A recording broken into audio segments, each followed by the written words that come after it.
Existem muitos desaparecimentos misteriosos na história da aviação que deixaram o mundo se perguntando o que realmente aconteceu.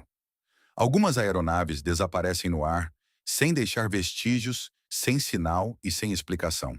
Embora a maioria dos incidentes de aviação sejam solucionáveis, esses casos permaneceram sem solução, mesmo décadas depois de terem ocorrido.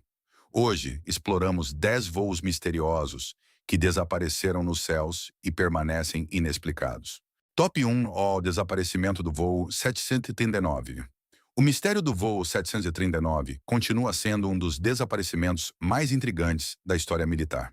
Em 16 de março de 1962, um Lockheed LEC-49 Super Constellation, operado pela Flying Tiger Line, partiu da base aérea de Anderson, em Guam.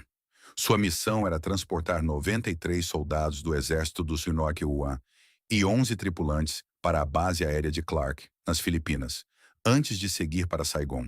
As condições meteorológicas eram calmas. A aeronave não apresentava problemas mecânicos conhecidos. A tripulação, composta por pilotos e engenheiros de voo experientes, havia realizado viagens fretadas militares semelhantes inúmeras vezes. Menos de 2 horas após a decolagem, em algum lugar sobre o vasto Oceano Pacífico, a aeronave desapareceu do radar. Nenhum pedido de socorro foi recebido. O avião e todos a bordo desapareceram sem deixar vestígios. O contato de rádio final do voo 739 foi rotineiro. A aeronave havia atingido a altitude de cruzeiro e estava em rota em uma trajetória de voo reta em direção ao seu destino. Depois, silêncio total. Quando a comunicação não pôde ser restabelecida, as forças militares do Sistema iniciaram uma das maiores operações de busca aérea da década. Mais de 200 mil milhas quadradas de oceano foram vasculhadas por unidades aéreas e marítimas dos Estados Unidos e das Filipinas. Apesar desses esforços extensos, nenhum destroço foi encontrado. Nem um único bote salva-vidas, nenhum detrito flutuante, nem mesmo uma mancha de óleo. Era como se a aeronave nunca tivesse existido. Mas um único depoimento de testemunha ocular mudou o tom da busca. O SSTL Lansing, um petroleiro americano que navegava na área, relatou ter observado um evento aéreo incomum por volta do momento do desaparecimento. Os tripulantes descreveram ter visto um clarão repentino de luz brilhante no alto do céu, seguido por 2 rastros brilhantes, separados descendo em direção ao oceano. O capitão do navio registrou o evento no diário de bordo oficial e comunicou-o por rádio às autoridades navais imediatamente. A descrição correspondia ao que poderia ser visto durante uma explosão em alta altitude. No entanto, esse testemunho foi rapidamente deixado de lado nos relatórios oficiais. Os militares do Semarnocharnu nunca reconheceram o avistamento publicamente e recusaram-se a conectá-lo ao voo 739. A aeronave estava equipada com vários transmissores de rádio e balizas de localização de emergência, qualquer um dos quais deveria ter sido ativado automaticamente em caso de queda. Nenhum foi. Além disso, o avião tinha acabado de ser reabastecido, não transportava carga perigosa e a tripulação passou por todas as verificações pré-voo. Um cenário de sabotagem foi considerado, mas rapidamente descartado por falta de provas. A queda por raio foi descartada devido ao tempo limpo. Uma colisão no ar era impossível, pois não havia outras aeronaves nas proximidades. A ausência de qualquer sinal de socorro continua a ser um dos aspectos mais desconcertantes do caso. Aumentando a confusão, muitas famílias dos soldados desaparecidos relataram ter recebido declarações vagas ou conflitantes de representantes militares. Alguns foram informados de que o avião provavelmente encontrou mau tempo. Outros foram informados de que a falha mecânica era a teoria principal. No entanto, publicamente, o Departamento de Defesa não ofereceu nenhuma causa definitiva e emitiu uma declaração final, simplesmente listando os passageiros como desaparecidos. O voo 739 foi oficialmente removido do Manifesto de Operações Ativas, sem cerimônia ou explicação. Em 2019, mais de meio século após o desaparecimento, os nomes daqueles a bordo do voo 739 foram finalmente gravados no Memorial do Muro de Conflitos do Oriente Médio, em Illinois. Esse reconhecimento, no entanto, veio sem resolução. Documentos desclassificados sugerem que pelo menos uma parte da missão de voo pode ter envolvido uma operação de inteligência secreta. Vários passageiros tinham formação especializada em comunicações e eletrônica, e o momento do voo alinhava-se com desenvolvimentos estratégicos importantes no Sudeste Asiático. Se o avião tivesse sido alvo ou sabotado devido a conteúdos ou pessoal classificado, tal evento provavelmente teria sido suprimido por motivos de segurança nacional. O que intriga os investigadores até hoje é a ausência completa de evidências físicas. Radares modernos, sistemas de detecção naval e vigilância aerotransportada na área não registraram nenhuma anomalia além do desaparecimento inicial. É extremamente raro que uma aeronave deste tamanho e tipo desapareça sem deixar nenhum rastro. Nas décadas que se seguiram, nenhuma parte da aeronave chegou à costa e nenhum barco de pesca relatou ter arrastado destroços. O oceano permaneceu em silêncio. Se uma aeronave militar americana cheia de soldados pode desaparecer durante um voo de rotina, em tempo limpo, sem pedido de socorro, sem destroços e sem explicação credível, então a questão torna-se mais perturbadora. O que mais seria capaz de desaparecer sem detecção? E quantas outras histórias como esta foram silenciosamente enterradas sob as ondas do silêncio oficial? Top 2: O desaparecimento de Valentik. Os momentos finais de Frederick Valentik são capturados em uma troca de rádio arrepiante que desafia a explicação convencional. Na noite de 21 de outubro de 1978, o piloto Frederick Valentik, de 20 anos, decolou do aeroporto de Moorabbin, em Melbourne, Austrália, voando em um Cessna 182, alugado em direção à Ilha King. Era uma viagem de rotina. Os céus estavam limpos, os ventos suaves e Valentik era um piloto experiente para sua idade. Com mais de 150 horas de voo registradas, ele nunca chegou ao seu destino. Em vez disso, desapareceu sem deixar vestígios. O que diferencia este desaparecimento é a troca de rádio arrepiante que ocorreu nos minutos finais antes de seu avião ser perdido. Uma troca que, desde então, tornou-se um dos casos de aviação não resolvidos mais perturbadores da história. Às 19h06, Valentik contatou o controle de tráfego aéreo de Melbourne para relatar uma aeronave não identificada voando a aproximadamente 1.000 pés acima dele. Ele a descreveu como longa, metálica e equipada com 4 luzes brilhantes. Nos 6 minutos seguintes, ele ficou cada vez mais agitado ao relatar o comportamento incomum da nave. Ela pairava, orbitava seu avião e depois passava diretamente sobre ele. Valentik insistiu que não era um avião. Não é uma aeronave, ele afirmou claramente. Sua transmissão final ocorreu às 19h12, quando ele disse: "Aquela aeronave estranha está pairando em cima de mim novamente. Está pairando e não é uma aeronave." Então veio um estranho som de raspagem metálica. Depois, silêncio. A transmissão foi cortada e nunca mais se ouviu falar de Valentik. O Departamento de Transporte da Austrália lançou uma investigação imediata. Aeronaves e embarcações de busca cobriram uma área de 1.000 milhas quadradas sobre o Estreito de Bass durante 4 dias. Nenhum destroço, nenhuma mancha de óleo e nenhuma evidência física de qualquer tipo foi encontrada. As condições meteorológicas permaneceram favoráveis durante toda a busca, eliminando a possibilidade de uma queda relacionada a tempestades.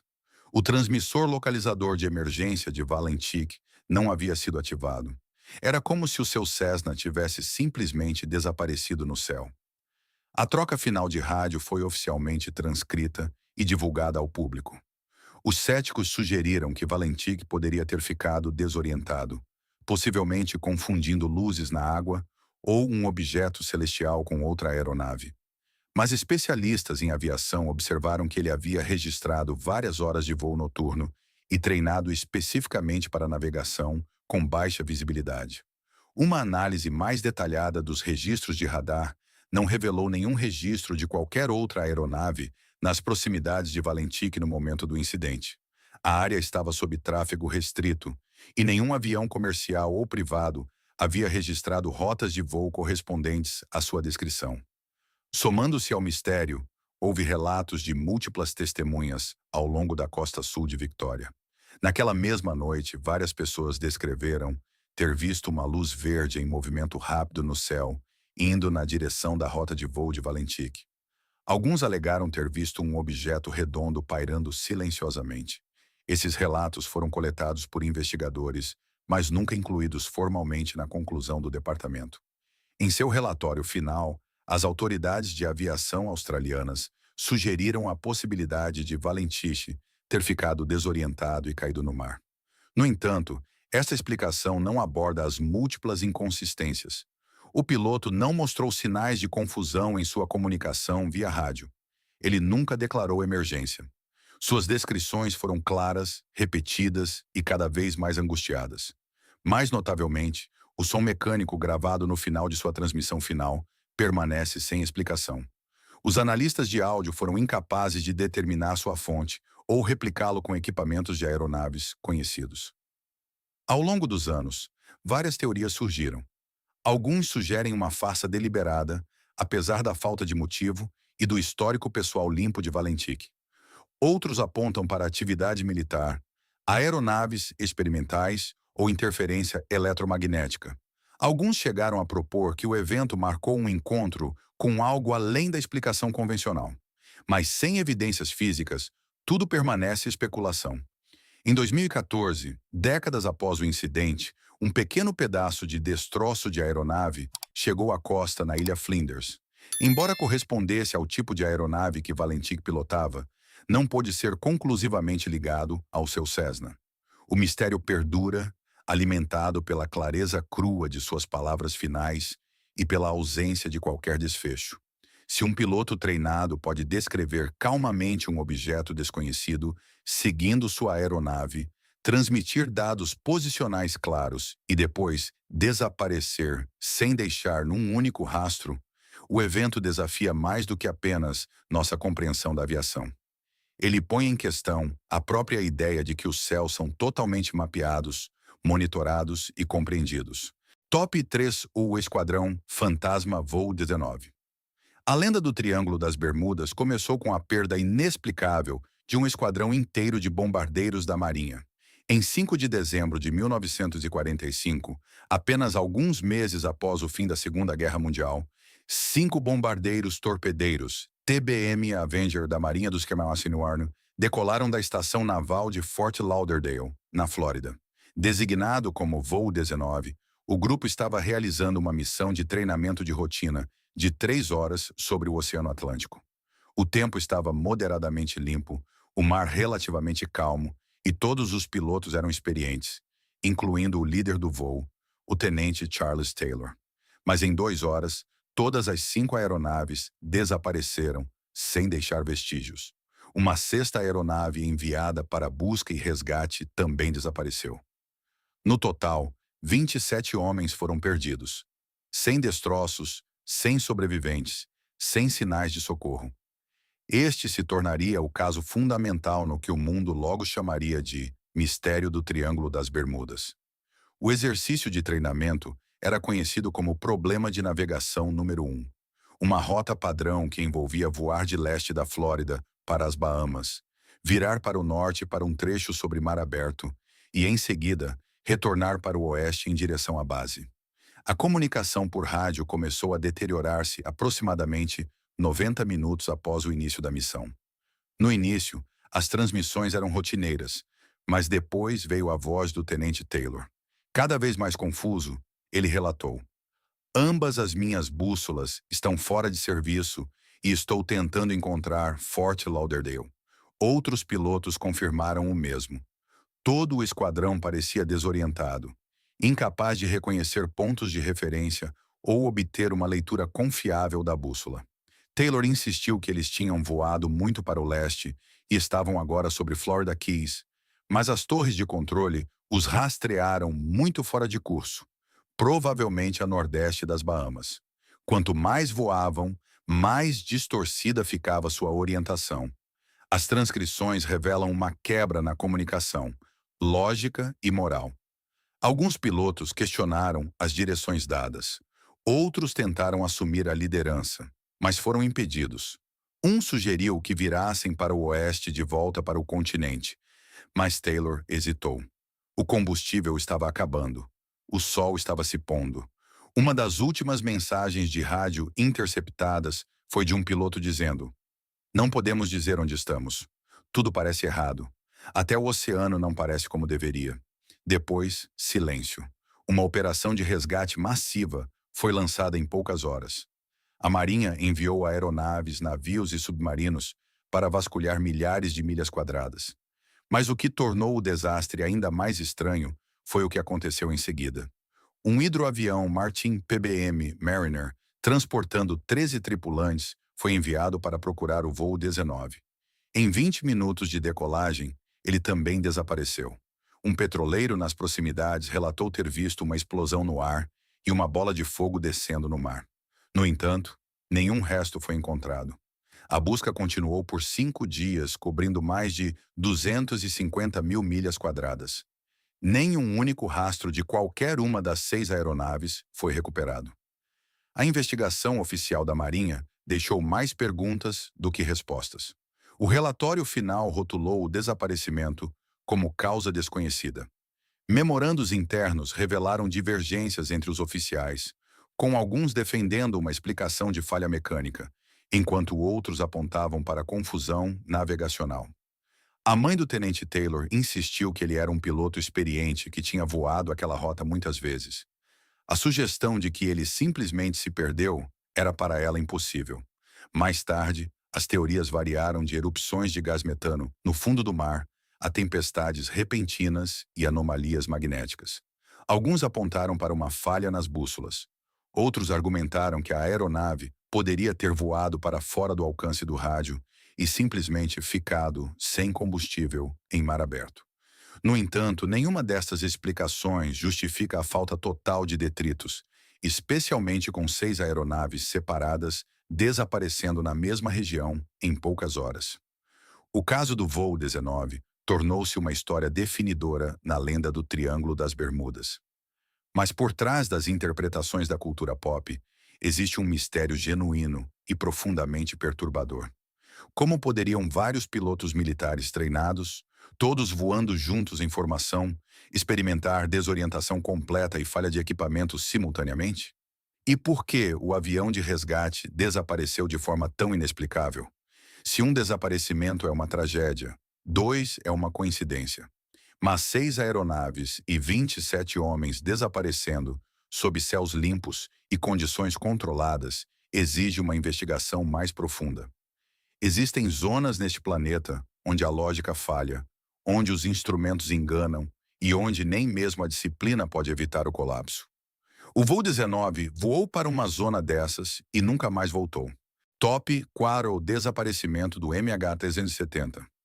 O mundo moderno ficou chocado quando um enorme avião comercial desapareceu, apesar dos avançados sistemas de rastreamento global. Em 8 de março de 2014, o voo MH-170 da Malaysia Airlines partiu do Aeroporto Internacional de Kuala Lumpur com destino a Pequim. A bordo estavam 239 pessoas, incluindo passageiros e tripulantes. Era um voo de rotina a bordo de um Boeing 777-200ER, uma das aeronaves mais seguras e confiáveis da aviação moderna. Aos 40 minutos de viagem, quando o avião se aproximava do espaço aéreo vietnamita, ele desapareceu silenciosamente do radar civil. As últimas palavras do cockpit foram calmas e banais. "Boa noite, Malaysian 370." Momentos depois, a aeronave simplesmente deixou de existir aos olhos do controle de tráfego aéreo. Foi o início de um dos mistérios da aviação mais extensos e desconcertantes da história registrada. O que se seguiu desafiou a lógica. O radar militar detectou mais tarde a aeronave virando bruscamente para o oeste, de volta sobre a Península Malaia, e depois continuando para o sul, em direção ao Oceano Índico. Nenhum sinal de socorro foi enviado. O transponder do avião tinha sido desligado manualmente. Sinais de satélite conhecidos como handshakes confirmaram que a aeronave continuou voando por mais de 6 horas após desaparecer do radar. No entanto, sua trajetória não fazia sentido. Desviou-se inteiramente do curso pretendido e entrou em uma parte do mundo com pouca ou nenhuma cobertura de radar. Esses fatos não foram revelados até dias após o desaparecimento, provocando indignação e confusão internacional. A busca pelo MH370 tornou-se a maior da história da aviação. Dezenas de países participaram. Navios de varredura por sonar avançados vasculharam o fundo do oceano. Empresas de satélite foram chamadas para reanalisar os dados brutos. Mas a zona de busca era vasta, cobrindo dezenas de milhares de quilômetros quadrados de alguns dos oceanos mais remotos do planeta. Anos se passaram. Nenhum vestígio da fuselagem principal foi encontrado. Apenas detritos dispersos, confirmados como sendo do MA-370, chegaram a praias distantes como a Ilha da Reunião, Moçambique e Madagascar. Nenhuma das peças recuperadas ofereceu pistas sobre a causa do desaparecimento. Os investigadores consideraram múltiplas possibilidades. Houve uma falha mecânica catastrófica, um sequestro, um evento iniciado pelo piloto. No entanto, nenhuma teoria explicava todas as anomalias. Se o avião tivesse sofrido uma falha grave, por que não houve pedido de socorro? Se foi sequestrado, por que não houve reivindicação de responsabilidade? E se foi um ato deliberado, qual foi o motivo? E por que terminar em uma das partes mais desoladas do oceano? O escrutínio acabou recaindo sobre o capitão Zaharie Ahmed Shah. Analistas descobriram uma rota de simulação de voo no computador de sua casa que se assemelhava estranhamente à trajetória de voo final suspeita do MH370. Alguns acreditaram que ele havia realizado um teste de um assassinato-suicídio em massa. Outros contestaram isso, apontando que Zaharie não tinha histórico de instabilidade, bilhete de despedida nem motivo conhecido. Os dados do simulador, argumentaram, poderiam ter sido puramente hipotéticos. Enquanto isso, nenhuma evidência surgiu para implicar diretamente ele ou qualquer membro da tripulação. Um relatório final divulgado em 2018 não ofereceu nenhuma explicação conclusiva. Reconheceu que a aeronave tinha sido deliberadamente desviada, mas não pôde determinar quem foi o responsável ou por quê. As famílias dos passageiros ficaram sem nada, além de perguntas sem resposta. Vários governos encerraram silenciosamente suas investigações. As caixas pretas nunca foram recuperadas. Apesar dos bilhões de dólares gastos em tecnologia de busca de ponta, o local de repouso final do MH370 permanece desconhecido. O que torna este caso especialmente perturbador é como um avião comercial no século XXI pôde desaparecer tão completamente. Numa era em que cada smartphone é rastreado, onde sistemas de posicionamento global operam com precisão milimétrica, uma aeronave de 250 toneladas iludiu todos os sistemas de detecção durante horas. Não numa zona de guerra, não em segredo, mas durante um voo comercial ao longo de um grande corredor de viagens. Se o MH370 pode desaparecer num mundo de satélites, radares e supervisão da aviação internacional, o que mais pode desaparecer? O incidente expôs não só os limites dos atuais sistemas de rastreio, mas também a fragilidade da cooperação global em tempos de crise. Levantou questões desconfortáveis sobre a transparência dos dados, a responsabilidade governamental e a ilusão de controle na aviação moderna. O mistério do MH370 perdura, e cada pergunta sem resposta aponta para um problema mais profundo, que mesmo na era da tecnologia, ainda existem lugares no mundo onde o silêncio reina e o próprio céu retém as suas verdades. Top 5: a interrupção do Lago Michigan. Um voo doméstico sobre os Grandes Lagos terminou num desaparecimento total que permanece sem solução até hoje. Na noite de 23 de junho de 1950, o voo 2501 da Northwest Orient Airlines partiu do aeroporto LaGuardia, em Nova York, com destino a Seattle, Washington, com uma escala programada em Minneapolis. A aeronave, um Douglas DC-4, transportava 55 passageiros e 3 tripulantes. Enquanto o voo cruzava o Lago Michigan, aproximando-se da costa perto de Benton Harbor, o piloto solicitou autorização para descer de 3.500 pés para 2.500 pés, devido ao tempo turbulento à frente. Minutos depois, Todo o contato foi perdido. Nenhum Mayday foi emitido. Nenhuma baliza de emergência foi acionada. O voo 2501 tinha desaparecido. A aeronave desapareceu pouco antes da meia-noite. Em poucas horas, uma enorme operação de busca estava em andamento. A Guarda Costeira dos United Solares, a Marinha, a Administração de Aeronáutica Civil e as autoridades locais mobilizaram aeronaves e navios para rastrear a superfície do lago.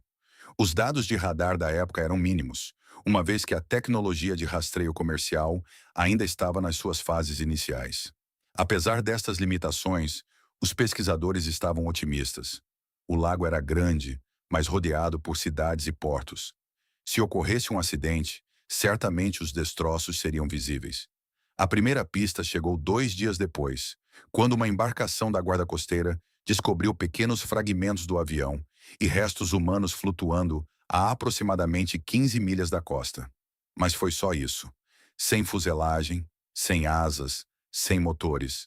Mergulhadores e equipes de sonar concentraram-se no local suspeito do acidente, arrastando o leito do lago e lançando detectores magnéticos nas profundezas. No entanto, os destroços principais nunca foram encontrados. Ainda hoje, mais de 7 décadas depois, a maior parte do voo 2501 continua desaparecida sob as águas frias e escuras do Lago Michigan. O que tornou o desaparecimento mais estranho foi a falha simultânea de comunicação e sinal. Vários pilotos na área relataram estática súbita e intensa nos seus rádios pouco depois da perda do voo 2501. As estações terrestres registraram interferências elétricas, interrompendo tanto a comunicação como a monitorização por radar. Alguns investigadores especularam mais tarde sobre uma forma rara de perturbação atmosférica, enquanto outros se perguntavam se a interferência eletromagnética tinha desempenhado um papel direto na desativação da aeronave. As condições naquela noite eram desafiadoras, mas não excepcionais. Uma linha de trovoadas tinha se desenvolvido sobre o lago e era esperada turbulência. No entanto, o voo 2501 era uma aeronave robusta de 4 motores e a sua tripulação era altamente treinada. A transmissão final do piloto não mencionou qualquer problema. Ele simplesmente solicitou uma altitude mais baixa. Não havia senso de urgência, nem pânico, nem sinal de falha mecânica. A perda súbita de todos os sinais num intervalo tão curto continua a ser um dos aspectos mais desconcertantes do caso. Ao longo dos anos, o mistério aprofundou-se. Os esforços de busca continuaram por décadas, liderados nos últimos anos por investigadores independentes e equipas de mergulho. Em 2004, um grupo liderado pela Michigan Shipwreck Research Association localizou o que acreditavam ser alvos de sonar promissores. No entanto, mergulhos confirmaram que os alvos eram destroços não relacionados.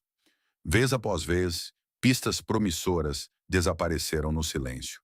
Somando-se ao mistério estão os relatórios de atividade de radar incomum registrados na região durante as décadas de 1950 e 60. Pilotos militares e estações meteorológicas ao longo do lago registraram ocasionalmente ecos inexplicáveis. Objetos que apareciam e desapareciam sem trajetórias de voo lógicas. Embora não estejam diretamente relacionados com o voo 2501, estas anomalias tornaram-se parte do enigma mais amplo que rodeia o Lago Michigan. Frequentemente referido como o Triângulo do Michigan, até hoje o caso está oficialmente listado como um acidente de aviação não resolvido. A falta de destroços definitivos impediu os investigadores de descartar sabotagem, erro do piloto ou falha mecânica catastrófica. Em 2008, foi finalmente estabelecido um memorial em South Haven, Michigan, listando os nomes de todas as 58 almas perdidas naquela noite. Mas as perguntas permanecem sem resposta. Como é que uma grande aeronave comercial multimotor desaparece num corredor de espaço aéreo doméstico sem dados de radar concretos, sem sinal de emergência e sem destroços para analisar? O incidente revela um ponto cego aterrador nas viagens aéreas, onde mesmo voos de curto alcance sobre território familiar podem terminar num desaparecimento total. A superfície do Lago Michigan parece calma e rasa em alguns lugares, mas por baixo reside uma profundidade que engoliu navios, aviões e provas. O voo 2001 tornou-se parte desse silêncio oculto e o seu final sem resposta continua a ecoar sobre as ondas. Top 6 ao voo da Hélios que voou sozinho. Um avião fantasma sobre a Grécia revelou as consequências terríveis de um único interruptor negligenciado no cockpit. Em 14 de agosto de 2005, o voo 522 da Helios Airways partiu de Larnaca, Chipre, com destino a Praga, com uma escala programada em Atenas. O Boeing 737 transportava 115 passageiros e 6 tripulantes.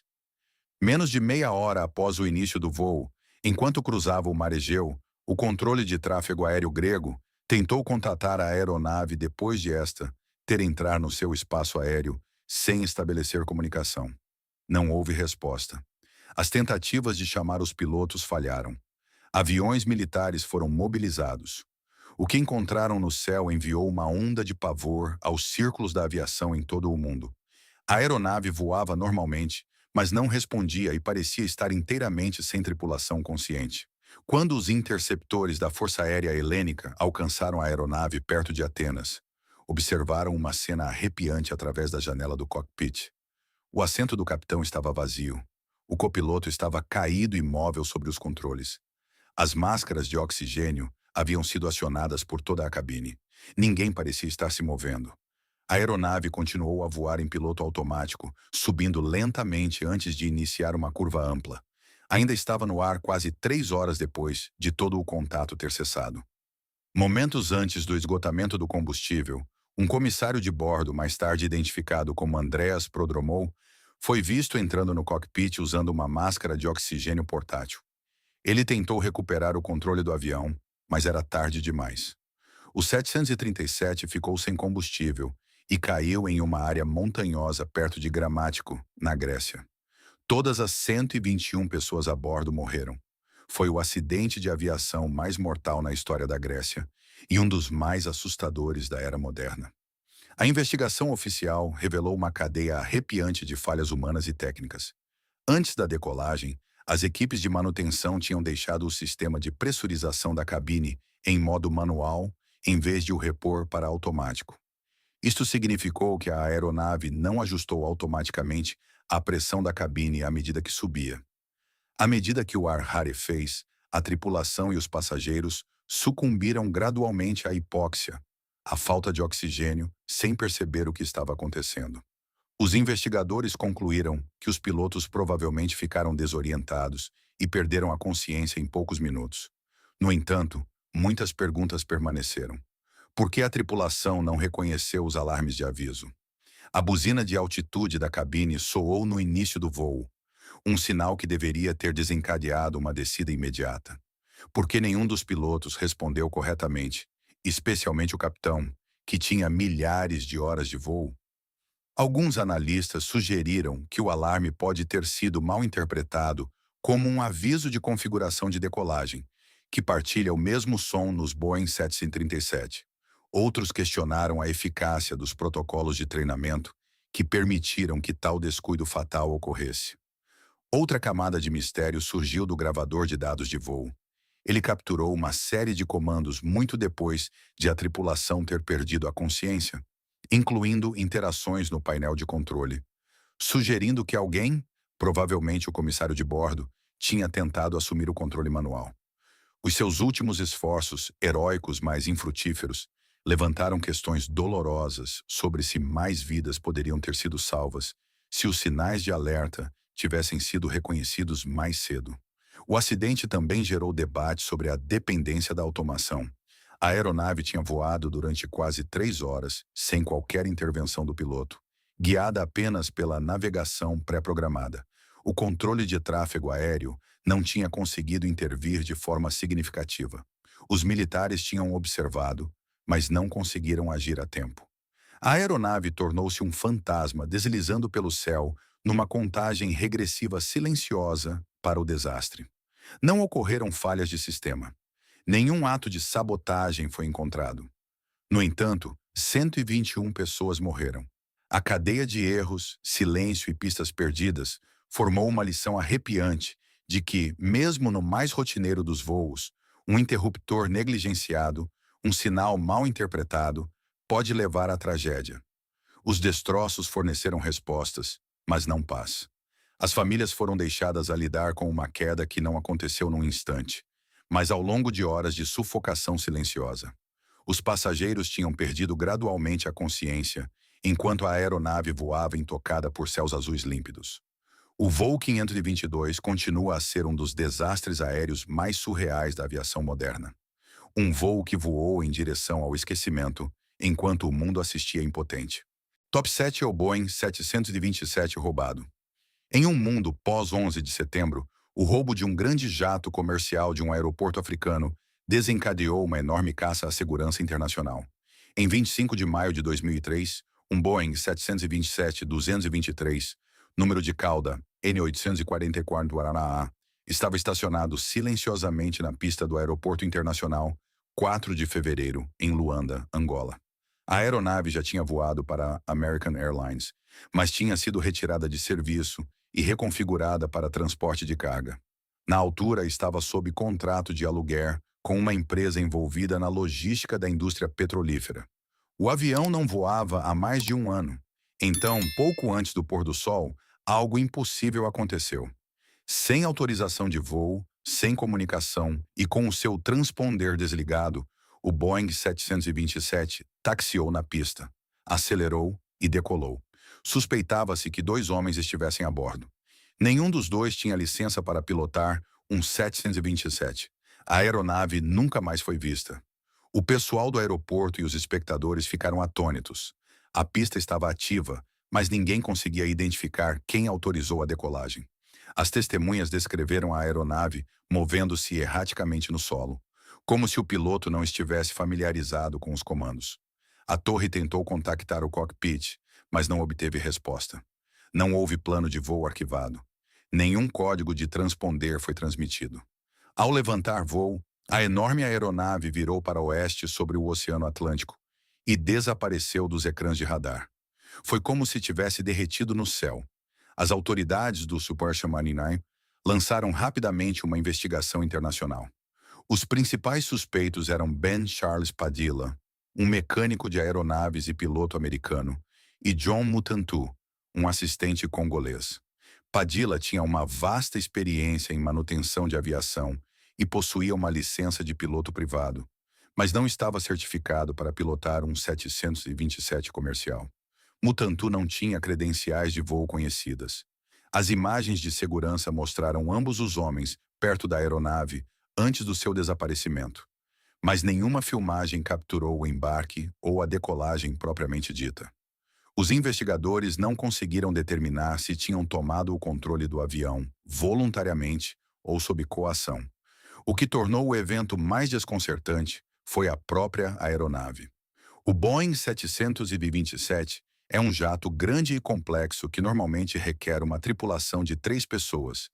Manobrá-lo sozinho, ou mesmo com 2 indivíduos não treinados, seria extremamente difícil. O cockpit apresenta aviônicos datados e controles analógicos, especialmente em uma configuração de cargueiro como esta. Como o avião foi ligado, taxiado e pilotado, continua a ser uma questão central. Além disso, a aeronave tinha uma capacidade de combustível considerável, dando-lhe um alcance de mais de 2.400 milhas náuticas. Poderia ter chegado a vários países, regiões costeiras ou mesmo desaparecido em mar aberto. As autoridades temiam o pior cenário, que a aeronave tivesse sido roubada para ser usada num ataque terrorista. O momento, menos de 2 anos após o 11 de setembro, desencadeou alertas imediatos nos espaços aéreos africanos, europeus e do Médio Oriente. A OTAN e o FBI emitiram avisos de alta prioridade. A vigilância por satélite foi analisada. Portos e aeródromos ao longo de possíveis trajetórias foram revistados, mas nenhum rastro surgiu. Nenhum local de queda foi encontrado. Nenhuma aeronave desonesta que correspondesse ao seu perfil foi interceptada. Semanas se passaram, depois meses. A pista esfriou. Surgiram alguns relatos sugerindo que a aeronave tinha aterrado numa pista remota na África Ocidental, ou tinha sido vista na Guiné. Nenhum foi confirmado. Investigadores de aviação dos Estados Unidos viajaram para Angola, mas obstáculos burocráticos e a corrupção dificultaram os seus esforços. Nenhum relato de testemunha fiável, nenhum retornos de radar credíveis e nenhum dados de satélite alguma vez fundamentaram os rumores. Em 2005, o FBI encerrou oficialmente a sua investigação ativa. O caso passou de ameaça à segurança nacional a anomalia não resolvida. Como é que um jato comercial de tamanho normal pode desaparecer na era moderna? Ao contrário dos pequenos aviões privados, um Boeing 727 tem quase 40 pés de altura e uma envergadura de mais de 100 pés. Não pode ser escondido num hangar sem aviso prévio. No entanto, mais de 20 anos depois, nenhum componente da aeronave surgiu. Nem um trem de pouso, nenhum estabilizador vertical, nada. Se isto foi um roubo, foi um dos mais ousados da história da aviação. Se foi um acidente, não deixou destroços. Se foi um desaparecimento intencional, o plano funcionou perfeitamente. Mas talvez a possibilidade mais perturbadora seja a de que alguém sabia exatamente o que estava a fazer e nunca teve a intenção de ser encontrado. Top 8 101-72 que voou para o silêncio. Um voo militar transportando oficiais de alto escalão desapareceu sobre a terra, deixando para trás um rastro de suspeita política e arquivos redigidos. Em 19 de dezembro de 1995, uma aeronave Antonov 72 do governo cazaque decolou de Chandigarh, na Índia, com destino a Shymkent, no Cazaquistão. A bordo estavam 13 pessoas, incluindo o general Yertayev, um comandante militar sênior cazaque, juntamente com vários assessores e tripulação aérea. O jato de 2 motores, concebido para transporte militar e de carga, operava em condições de voo normais, com pessoal experiente. O voo fazia parte de uma missão diplomática e tinha autorização para uma rota direta para norte. Mas menos de 2 horas após a partida, ao passar pela região acidentada e politicamente sensível do Hindu Kush, a aeronave desapareceu do radar. Não houve chamada de emergência, nem baliza, nem local de queda, nem explicação. Os relatórios iniciais sugeriram que o avião tinha encontrado problemas técnicos, possivelmente relacionados com o desempenho do motor em alta altitude, mas o Antonov 72 foi especificamente concebido para tais condições, frequentemente utilizado em terrenos árticos e montanhosos. A tripulação tinha voado extensivamente este modelo, inclusive em zonas de combate. O desaparecimento desencadeou uma operação de busca conjunta das autoridades indianas e cazaques, com assistência de especialistas em aviação russos. O terreno montanhoso e as tensões políticas na região complicaram os esforços. Apesar das varreduras aéreas e da recolha de informações, nada foi encontrado. As verificações por satélite não produziram quaisquer sinais de destroços. As equipas de terra enfrentaram desafios logísticos e tiveram o acesso negado a algumas zonas de alta segurança controladas por facções militares. Extraoficialmente, agentes de inteligência sugeriram uma possibilidade muito mais perturbadora. O general Yertayev estaria alegadamente envolvido em esforços de reestruturação interna no aparelho de defesa pós-soviético e tinha acesso à documentação classificada relativa a movimentos regionais de armas. Alguns acreditavam que o voo poderia ter sido interceptado, ou pior, intencionalmente desviado. No entanto, não foram apresentadas provas de sequestro ou interferência de rádio. Todos os dados dos gravadores de voo da aeronave foram dados como perdidos. O transponder parou de transmitir antes que qualquer anomalia fosse notada, uma circunstância rara e preocupante em espaço aéreo controlado. Na ausência de provas físicas, a especulação preencheu o vazio. Alguns teorizaram que a aeronave poderia ter sido abatida por uma potência regional preocupada com os movimentos. Outros sugeriram que o avião se desviou do curso devido a um erro de navegação e caiu numa zona não monitorizada. Mas a cobertura de satélite, embora limitada em resolução na altura, deveria ter registrado tal evento. Nenhuma assinatura de calor, coluna de fumo ou impacto sísmico foi registrado. O desaparecimento total de uma aeronave daquele tamanho sobre terra, sem testemunhas, sem destroços e sem sinal, É virtualmente sem precedentes. Complicando ainda mais o caso, houve relatos de aldeões remotos no norte do Paquistão que afirmaram ter visto um avião grande a voar em vulgarmente baixo na noite do desaparecimento. Estes relatos foram descartados como pouco fiáveis, mas não foram investigados a fundo. Uma reanálise posterior do radar produziu resultados inconclusivos. Um memorando confidencial surgiu mais tarde nos arquivos cazaques, indicando suspeitas internas de crime. Mas o documento estava fortemente redigido e a sua autenticidade nunca foi oficialmente confirmada. Anos se passaram. O incidente desapareceu do discurso público. O general Yertayev foi silenciosamente removido dos registros militares. A queda foi rotulada como um evento de aviação não resolvido. Nenhum memorial foi erguido. Nenhuma causa oficial foi declarada. Hoje, o caso do AN-72 continua a ser um fantasma na história da aviação. Ao contrário dos desaparecimentos oceânicos, onde os destroços podem afundar-se em profundidades inacessíveis, este voo desapareceu sobre terra, ao alcance dos sistemas de defesa aérea e redes de radar de várias nações. O apagamento completo da sua trajetória aponta para um evento catastrófico demasiado repentino para ser registrado ou para uma intervenção demasiado deliberada para ser rastreada. O que acontece com uma aeronave que desaparece em sombras políticas?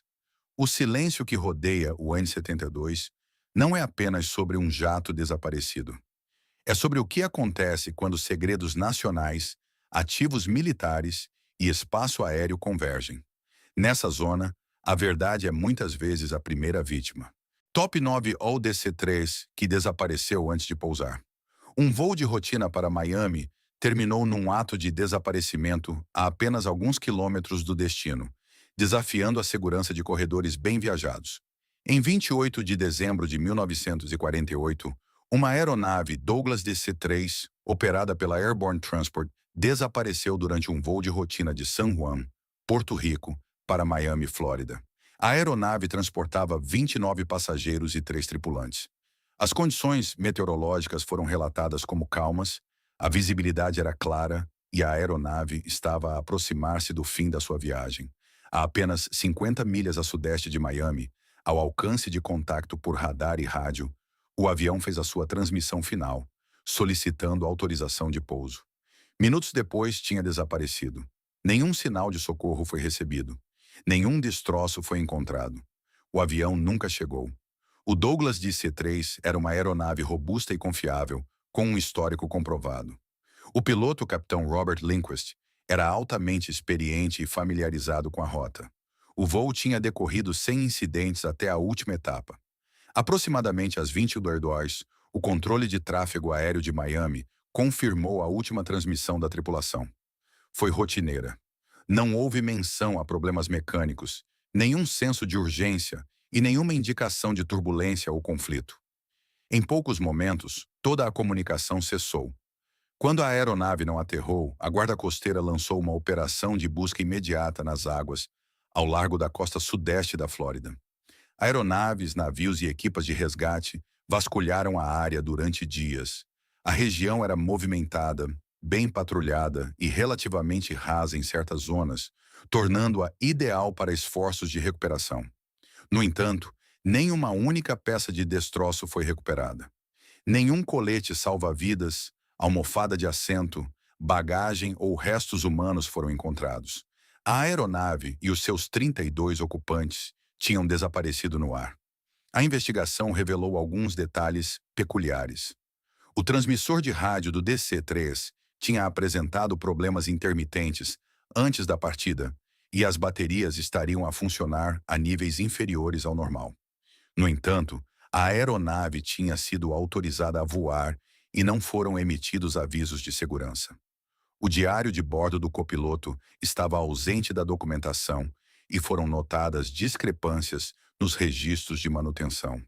Estas estranhezas, embora sugerissem uma supervisão deficiente, ainda não explicavam como um avião podia desaparecer a menos de 1 hora do seu destino, sob céus limpos. O aspecto mais desconcertante foi a proximidade da aeronave a múltiplas instalações de radar e a sua localização num dos corredores mais movimentados do espaço aéreo do Zemelinsima. Como pôde desaparecer tão perto de Miami, numa região sob vigilância constante? Alguns teóricos apontaram para o chamado Triângulo das Bermudas, sublinhando que esta rota de voo cortava as extremidades da infame região. No entanto, o Conselho de Aeronáutica Civil recusou-se a explorar tais teorias no seu relatório oficial, que concluiu com a frase ambígua: causa desconhecida. Ao longo dos anos, surgiram hipóteses que variavam de descompressão súbita a desintegração no ar causada por falha elétrica. Alguns até especularam sobre perturbações magnéticas, interferência de fenômenos aéreos não identificados ou atividade militar clandestina na região. Mas nenhuma destas teorias pôde ser fundamentada por provas físicas. Na ausência de detritos, todas as explicações permaneciam conjecturas. Em 1991, um mergulhador de resgate baseado na Flórida afirmou ter localizado destroços na costa que correspondiam ao perfil de um DC-3, mas após semanas de investigação, determinou-se que se tratava de uma aeronave diferente. Outras descobertas relatadas revelaram-se igualmente infrutíferas. Até hoje, os momentos finais do voo NC-1662 continuam a ser um mistério completo. O desaparecimento é particularmente assustador porque ocorreu num contexto que deveria garantir a segurança. A luz do dia tinha acabado de terminar. O tempo estava ameno, o voo era curto, o destino estava próximo e os passageiros estariam provavelmente a preparar-se para a aterragem, sem saber que algo estava errado. O voo 19 e o MH370 podem ter captado as manchetes globais, mas o caso do DC-3 perdido continua a ser um dos desaparecimentos mais silenciosamente perturbadores da história da aviação. Sem clarão de luz, sem pânico no rádio, sem baliza de busca, apenas um avião voando confiante em direção à casa e depois sumindo. Quando algo desaparece no limiar da familiaridade, onde a segurança e o perigo se misturam, isso desafia mais do que apenas a nossa compreensão do voo. Sugere que o desaparecimento nem sempre é uma questão de distância ou perigo. Às vezes, o céu simplesmente fecha as suas portas sem aviso. Top 10: O enigma do abate do KAL-007. Uma tragédia da Guerra Fria envolvendo um avião comercial revelou a interseção mortal entre a paranoia militar e o voo civil. Em 1º de setembro de 1983, o voo 007 da Korean Airlines, um Boeing 747, transportando 269 pessoas, estava em rota de Nova York para Seul, com uma escala prevista em Anchorage, Alasca. Nas primeiras horas da manhã, a aeronave desviou-se do curso pretendido e entrou em espaço aéreo soviético proibido sobre a península de Kamchatka e mais tarde na ilha Sakhalina. Apesar dos múltiplos avisos das estações de radar soviéticas e de aeronaves militares, não foi feita qualquer correção de curso. Às 13h26, hora local, um caça soviético Su-15 disparou 2 mísseis ar-ar. O avião de passageiros foi destruído e todos a bordo morreram. Os destroços caíram no Mar do Japão. Mas o que se seguiu não foi uma tragédia simples de erro de navegação. Tornou-se um dos incidentes mais controversos e inexplicados na aviação da Guerra Fria. Os relatos oficiais alegavam que o piloto automático do voo tinha sido ajustado erroneamente para um rumo errado, fazendo com que ele se desviasse centenas de milhas do curso. Mas o desvio foi tão substancial e durou tanto tempo que muitos questionaram como tal erro pôde passar despercebido pela tripulação do cockpit. A aeronave cruzou vários pontos de verificação de navegação sem correção. Gravações de voz revelaram mais tarde que a tripulação não discutiu qualquer desvio. Alguns analistas de aviação acreditam que o avião estava a seguir uma trajetória deliberada, talvez sombreando uma aeronave de reconhecimento do seu Niu próxima, levantando a possibilidade de estar a ser usado para vigilância secreta.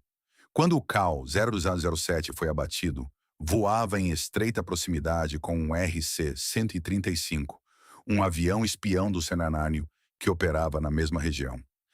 Esta coincidência desencadeou suspeitas imediatas por parte das autoridades soviéticas, que alegaram que o Boeing 747 estava a ser utilizado como cobertura para a recolha de informações. Funcionários ocidentais negaram isto, afirmando que o voo comercial nada tinha a ver com operações militares. Mas muitos observadores continuaram convencidos, especialmente depois de surgirem detalhes sobre o momento dos voos de inteligência na região e a falha da tripulação coreana em responder a múltiplas tentativas de comunicação. As operações de recuperação foram rigidamente controladas. A Marinha Soviética chegou primeiro ao local da queda e recusou o acesso internacional. Durante meses negaram ter localizado as caixas pretas.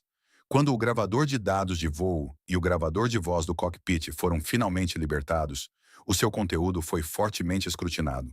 Os momentos finais revelaram confusão no cockpit, mas nenhuma consciência de interceptores ou rastreio de mísseis. Alguns segmentos de áudio estavam inexplicavelmente ausentes. Estas lacunas, a par do secretismo soviético e de relatórios contraditórios, apenas aprofundaram o mistério. Ainda mais perturbadores foram os restos mortais recuperados, ou a falta deles. Apenas uma parte dos corpos foi recuperada, e vários relatórios de autópsia descreveram ferimentos estranhos, inconsistentes com descompressão em alta altitude. Não foram encontrados resíduos de explosivos em certos fragmentos, e várias partes fundamentais da fuselagem nunca foram localizadas.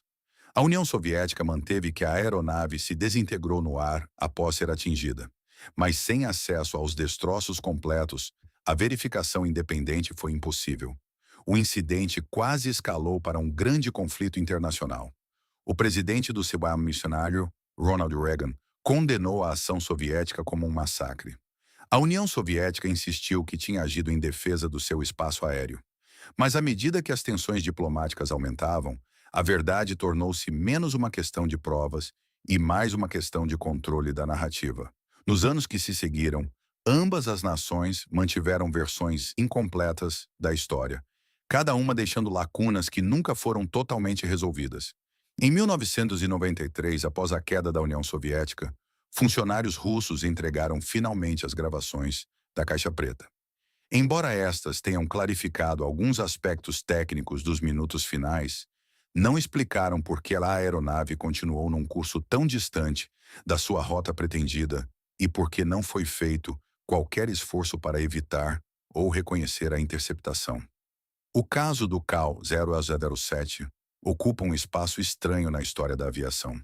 Não foi apenas uma tragédia de erro de identidade. Foi um momento em que a paranoia militar, o secretismo geopolítico e a aviação civil colidiram num silêncio mortal. Os passageiros a bordo do voo 007 foram vítimas não apenas de mísseis, mas de perguntas nunca totalmente feitas e verdades nunca totalmente contadas. Quando uma aeronave é derrubada perante o olhar do mundo, mas a história por trás dela permanece incompleta, o mistério já não é apenas sobre o que aconteceu no céu. Torna-se uma janela para o que as nações poderosas escolhem esconder, mesmo quando os destroços jazem à vista de todos. Estes 10 desaparecimentos não são casos isolados. Não são meros acidentes perdidos para o acaso do destino ou a vastidão dos oceanos. Quando vistos em conjunto, formam um padrão arrepiante. Uma série de pontos de desaparecimento controlados, investigados e, muitas vezes, testemunhados que deixaram para trás mais perguntas do que respostas. Estes não eram pilotos desonestos em céus tempestuosos ou motores com mau funcionamento em selvas esquecidas. Eram aeronaves rastreadas por radar, autorizadas por torre de controle, transportando tripulações treinadas e vigiadas pelos olhos do mundo moderno. E ainda assim, desapareceram. Cada incidente desenrolou-se num quadro destinado a prevenir precisamente este resultado. Sistemas de controle de tráfego aéreo, redes de radar militares, frequências globais de socorro e protocolos de busca e salvamento estavam todos em vigor. No entanto, em todos os casos, estes sistemas falharam ou foram inexplicavelmente contornados. E quando os investigadores chegaram ao limite do que podia ser medido e explicado, o que se seguiu foi quase sempre o mesmo. Um silêncio súbito, um arquivo redigido, um relatório classificado, um comunicado de imprensa preenchido com espaços reservados técnicos, mas desprovido de conclusões. Isto não é apenas sobre aeronaves perdidas. É sobre um sistema que para repetidamente, um passo antes de revelar a verdade completa. Um padrão de omissão, de perguntas interrompidas a meio da frase, de desaparecimentos que não seguem as leis da aviação, da física ou da lógica como as conhecemos. Testemunhas falam de luzes, distorções ou desorientação. Dados de radar desaparecem. Gravações finais estão incompletas. Os destroços, se recuperados, levantam muitas vezes mais suspeitas do que clareza. O que liga estes eventos não é a geografia. Não é o tipo de aeronave, o clima ou mesmo o erro do piloto. O que os liga é o que vem a seguir. A supressão, o silêncio, a forma como instituições inteiras parecem retirar-se para trás de um véu de negação plausível. Em cada caso, as famílias ficam com respostas parciais. Ao público é dada uma causa desconhecida e o céu reclama os seus segredos sem protesto. Mas se o silêncio é assim coordenado, então as implicações são mais profundas do que anomalias na aviação. Sugerem um esforço contínuo para conter algo. Quer seja uma falha na nossa compreensão da realidade, uma vulnerabilidade na nossa tecnológica confiança, ou uma verdade demasiado perigosa para ser reconhecida. Porque se apenas um destes incidentes ocorreu devido a fatores além da explicação convencional, então as estruturas em que confiamos para manter os céus seguros podem ser ilusórias. O custo não se conta apenas em vidas perdidas. Mede-se naquilo que poderíamos ter aprendido. As aeronaves desaparecidas são também oportunidades perdidas. Cada destroço enterrado em segredo é um capítulo suprimido na evolução do conhecimento humano. Se algo desconhecido está a interferir com o voo, o espaço ou a percepção, então cada caso não resolvido não é apenas um mistério, mas um aviso. Dizem-nos que a aviação comercial é um dos domínios mais seguros da atividade humana, que cada voo é mapeado, monitorizado e controlado. Mas estes 10 casos são a prova de que o controle é por vezes uma narrativa, não uma realidade. Nos céus acima de nós, formaram-se padrões. Padrões que sugerem que a nossa compreensão é incompleta, as nossas explicações insuficientes e a nossa confiança na segurança absoluta equivocada.